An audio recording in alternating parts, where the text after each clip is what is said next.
Glamour in Dubai. Welcome to a new format on this channel. The fashion content will continue, but for a change, I wanted to start the series called Glamour Around the World, where I introduce to you how glamour looks like in other cultures and countries. So sit back, relax and enjoy. This will be more of a podcast type of content, so you can listen to it in the background if you want, or you can enjoy the beautiful pictures coming along on the screen. We are starting this series with one of the most glamorous places on earth, Dubai, a megacity in the United Arab Emirates that is built up from silver skyscrapers and golden interiors in the middle of the desert. The beginning of glamour. But it wasn't always like this. Some 50 years ago, the UAE was unknown to lavish lifestyle. But then, black gold was discovered. Oil. It was quite easy to access and seemed abundant. You know, many countries have access to oil, but in some regions the access through drilling and pipelines is just too expensive, and therefore the profit margin is too low. Luckily, this wasn't the case for the UAE, so wealth skyrocketed in the United Arab Emirates. This allowed the Emiratis a comfortable lifestyle while expanding into other income streams. With a strong income made by petroleum export, the profit was reinvested in other industries, like tourism. It was created by purpose with good branding. If you want to learn more about branding, I have another channel where I go in depth in this topic. You can find the link down below, but let's get back to the tourism in the UAE and how glamour was created in Dubai as a result of their new wealth. Tourism to Dubai is the major contributing factor in the tourism industry in the United Arab Emirates. Tourism to only one city of a whole country. The United Arab Emirates is a relatively small country, but the main visited tourist hubs contains Dubai and Abu Dhabi. So in this video we will focus on Dubai. But why is Dubai so popular with tourists? Why only one city? Let's take a look. How glamour was created. As the petroleum boom and the result of enormous wealth, glamour is relatively new to Dubai, as it was a simple fishing town in the 1950s. The enormous wealth certainly changed it. In some countries, glamour can be traced back to ancient times, as we will discover in the episode of Glamour in India or Japan. But in Dubai, it is very interesting, as we can clearly see how glamour was made. The branding of a city is a major factor in creating a glamorous perception. And glamour has a lot to do with perception. Or in other words, what comes into your mind when you think about Dubai. Even if you have never been to Dubai, you certainly have an opinion about the city. And I'm sure it involves luxury. As one of the first steps, the city was built up. Streets, buildings, skyscrapers, from the ground, from sand to asphalt. In just a few years, the city was built up from the ground. It transformed in a very short time period. Okay, but streets and buildings doesn't attract tourists. Landmarks and cultures do. So what was created? For example, the tallest building on earth, the Burj Khalifa. Star architects were hired to design the city. Exotic gardens with peacocks, museums for the cultural education, lavish shopping malls with the most luxurious brands available, and everything in the superlative. One of the craziest projects of the recent times, the Palm Jumeirah, is an artificial offshore island on the coast of Dubai. I have been there a couple of times and it's sheer unbelievable. Private residence of the elites of the world and luxurious, incredible hotels. The most expensive hotel on Palm Jumeirah is the Atlantis Hotel, And I'm sure you have seen it on Instagram. Which leads me to another point. Landmarks and culture do attract tourists or customers. But what makes a difference? Why do some groups of people tend to stick to specific tourist destination, or even clothes, cars, and so on? What makes a difference in their choice? Marketing and branding does. Branding sets you apart. And that certainly applies to cities and countries. If you're an entrepreneur, I have an online class about branding on my other channel, where we go in depth into this topic and how you can replicate that to create a good branding for your company. For example, if you want to position yourself in the luxury market to attract the right customers. But in this video, we do not go too deep into the branding and marketing of Dubai. We will rather focus on glamour. But Dubai certainly attracts a very specific group of clientele. You won't see the backpacking tourist stretching every dollar in Dubai. You will attract the more sophisticated and elegant crowd. The educated and highly successful crowd that certainly can afford the luxury of Dubai.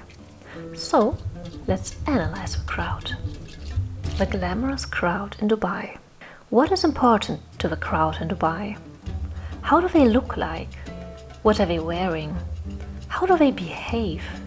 Let's dissect this step by step. When it comes to analyzing the crowd of Dubai, there's one thing that is certainly very unique and interesting, and it's the following. There are more foreigners living in Dubai than Emiratis. Only 10% of the whole population of the UAE are Emiratis. 10%. Do you know other countries where more foreigners are living in than natives? Please comment it down below. Behavior. Behavior plays a huge part in glamour and elegance. You can certainly look very polished and glamorous, but if the behavior is trashy, rude, or inappropriate, this person can wear whatever they want. They will not appear elegant or glamorous. In Emirati society, discretion is very important. And a good reputation means everything. It's a closed community where family and family values and social codes are very important, and where gossip can travel fast. So a good reputation and therefore moral behavior is viewed as a must. This is also addressed in the clothes. Of course, a huge role in this plays the religion. But even Emiratis who are more, let's say, relaxed, tend to dress more modestly, due to the social codes and the strong emphasis of a reputation that could be damaged otherwise. Clothes. Emirati woman. Emirati women in public dress in an abaya, which is a loose garment worn over the clothes, which covers the body. They are also wearing a shayla, a black cover that goes over head and shoulders. Sometimes it can be slightly sheer. Some Emirati women choose to wear burqa or a niqab to cover the face, so you can only see their eyes. And sometimes even their eyes are covered. The abaya is most common in black. Some women wear a very simple black abaya, and some tend to have some shiny embellishments or golden threads and brocade on it. Some women also wear colorful or patterned abayas, but the majority of women chooses black abayas. But there's one important question. I know you're burning to know the answer. How do they dress underneath the abaya? Do they wear jeans and t-shirt? Other traditional clothes? A mini dress? Western clothes maybe? Or local fashion? I'm sure this is different on woman to woman, but let me tell you a memory I have. We're in 2018 in an H&M, and an Emirati woman picking up a very light white sleeveless cotton dress. As I was curious, because honestly I didn't expect to see somebody wearing a niqab choosing a relatively short and sleeveless dress. I approached her and asked where in the store she found the dress, as it was so beautiful and I wanted to try it on myself as well. She was very friendly and even walked to the place where the dress hung. We started chatting, and yes, she bought the dress. Among their family or other women, Emiratis can dress whatever they want. And fashion and makeup are a big deal for Emirati women. Clothes. Emirati man. The Emirati man wears a kandura, or a traditional white loose shirt and trousers made of a very light material. It is a very formal wear in the Emirati culture, and would probably be the equivalent of a suit in the Western culture.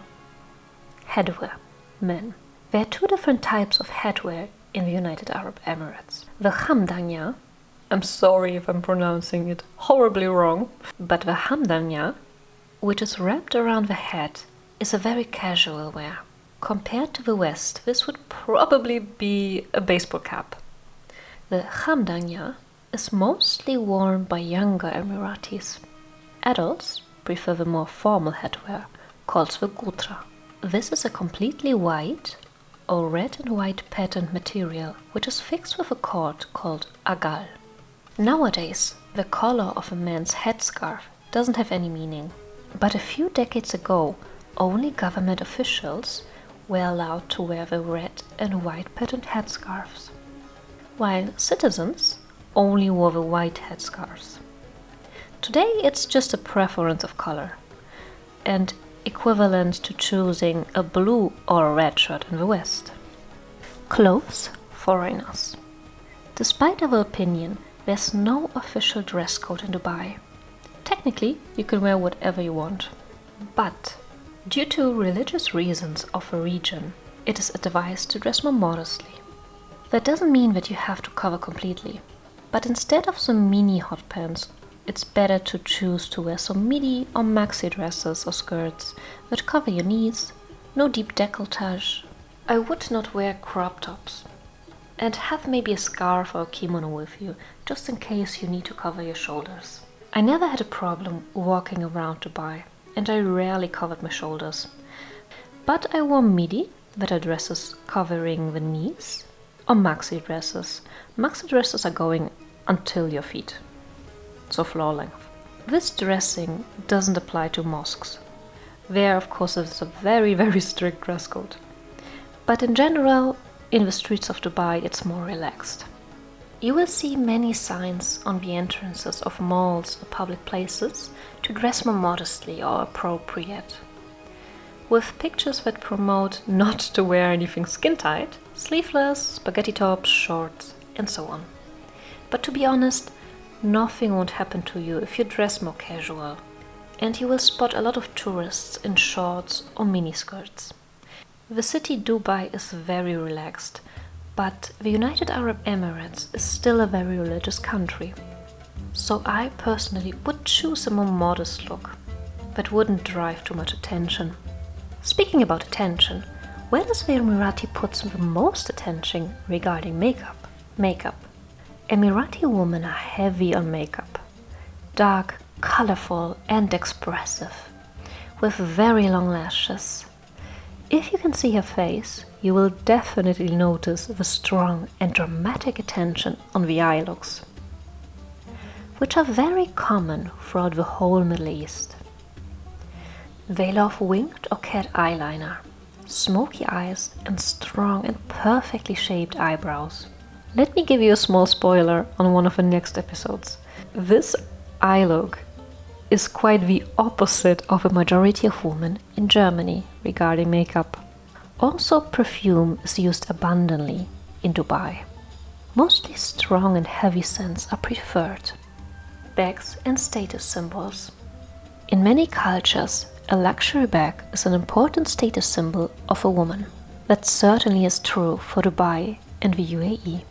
As you see them in the malls, covered in the abaya, you will see a lot of Emirati women carrying designer bags. Luxury plays a huge part in the dress code of Dubai. But the replica market is also very advanced. Actually, selling designer replicas is forbidden. But many Emiratis and foreigners living in Dubai are getting their hands on designer bag replicas. Cars.